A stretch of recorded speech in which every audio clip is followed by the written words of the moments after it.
Welcome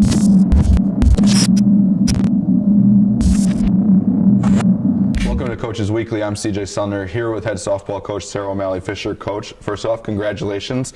Tournament bound once again. It's got to feel good for you as a head coach. It does. It's what the girls have worked for since we came back in the fall, and it was something we discussed last year when this group left. The core group is back.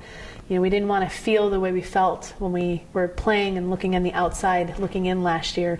And from the minute we came back to campus, we really focused on that and focused on getting ourselves back to where we wanted to be at the conference tournament, giving ourselves a chance to be successful there. And they've exceeded their expectations. They've exceeded the expectations, I think, of what everybody thought we were going to do. I think a lot of people overlooked us, and it's a testament to the group of girls that we have. We didn't get to talk to you last week. You look at the way the team kind of performed. You take a couple tough losses to Benedictine. The team responds, sweeping Lakeland, sweeping Alverno, sweeping WLC. With one of those series being on the road, you have a team that responded well, and they had the playoffs locked up with 2 games to go. So that team was, and I still think even after that Marion series, this team is kind of rolling in the right direction, playing with a lot of confidence. Yeah, I don't think we've really clicked on all cylinders yet, like where we've had our offense, our defense, everything just moving in the same. Sometimes we have great defensive plays and the offense isn't there, or we have the pitching and then the defense isn't there. So we really haven't put it all together. Yesterday, the very first game that we played, though, that was a championship game right there. It really was. And even though we lost 2-1, there were some fantastic plays made across the board for both teams, and that's what you want to get, and that's the type of game you want to play before you go to the conference tournament anyway. So it worked out in the long run. There's a couple records broken that we need to talk about. Steph Deanna becoming the CUC leader in hits over the last couple of weeks, and you talk about Melissa Balkma setting the career home runs record, both for a career, and now she owns a single season record as well.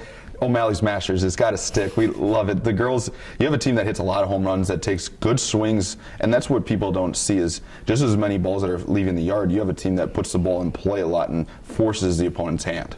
Yeah, and our focus is to really make sure that we're looking for the best pitch we can possibly get. We want to get a good piece of the ball all the time. We want to be explosive with our swings, and if home runs are a result of that, that's great, but that's not what we're trying to do. We're trying to hit the gaps, and you're trying to put pressure on the other team so that we can let our speed and some of our base runners do what they're supposed to do. So we've just worked really hard at it, and when you have a time when you're only in the gym for 4 or 5 weeks at a time because of the spring weather, you're swinging the bat a lot, and I think we focused on that quite a bit. You guys have a great group of seniors that we got to honor over the last week or two, and you have to talk about them. Deanna, Kruk, Sullivan, and Nation have been a great group for you, and I know they hold a special spot in your heart. And they do. It's a hardworking, quiet group of seniors. They are selfless. They will do what's best for the team.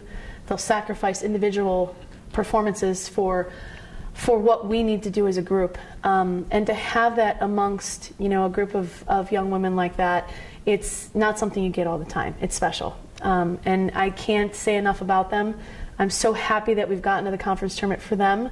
We've played through them, for them, and with them, and it's fun to watch Steph break that record. And Allison had been out, she hurt her hand, and she was out for the Aurora series and for the MSOE series, and so she's been out quite a bit actually through conference. And then she came back and she was 13 for 13 when she came back.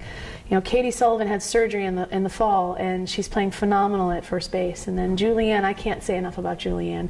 She's the quiet, unspoken person who just does her job and probably doesn't get the accolades that she deserves. So the 4 of them, we'll see what happens at the conference tournament now, because we're going to go through them. You guys get MSOE in the first round.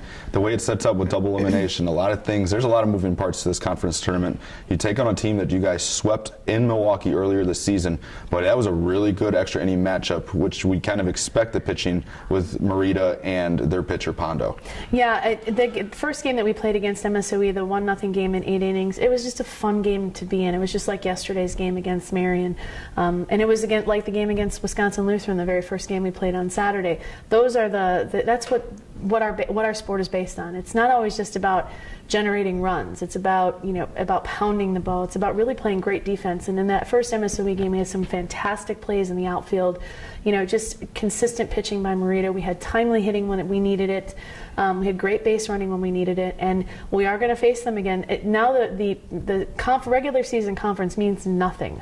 Everybody starts 0-0 again. So our job is to make sure that we are as prepared as possible, just to stick with our game plan and just go play and see what we do. MSOE is going to be a tough. They have Emily Snow, who's still one of the best hitters in our conference, and they've got other kids on that team that make an impact. So it's not just their pitcher Ponda, who's had a phenomenal year as well. But we just got to be prepared, and it should be fun. That's all we want. We want to play our best now. And you're walking into a conference tournament that you look 1 through 6. It's about as wide open as it's ever been in this conference. Going into, everybody has one pitcher that has absolutely been dominant, and now it's going to be who's going to be able to get on a roll and get hot here at the tournament. Yeah, and I think that's probably said from 1 through 6. I agree with you completely on it. The conference has been different. You have, as you said, there really hasn't been that really dominant pitcher because I think all the pitchers in the conference have been hit at one point in time, no matter what. So I think it's just when you come out and if we stay the course and play the game we're supposed to play that works for us and not anybody else, and we don't focus on anything else, and we focus on one pitch at a time of the games we play, we can be okay. Well, we look forward to seeing you guys out on the field. Cougars take to the conference tournament. They play at high noon on Thursday. They'll take on MSOE in the opening round. If you can't make it to the games up in Milwaukee this weekend, you can find all the live feeds at CUCougars.com.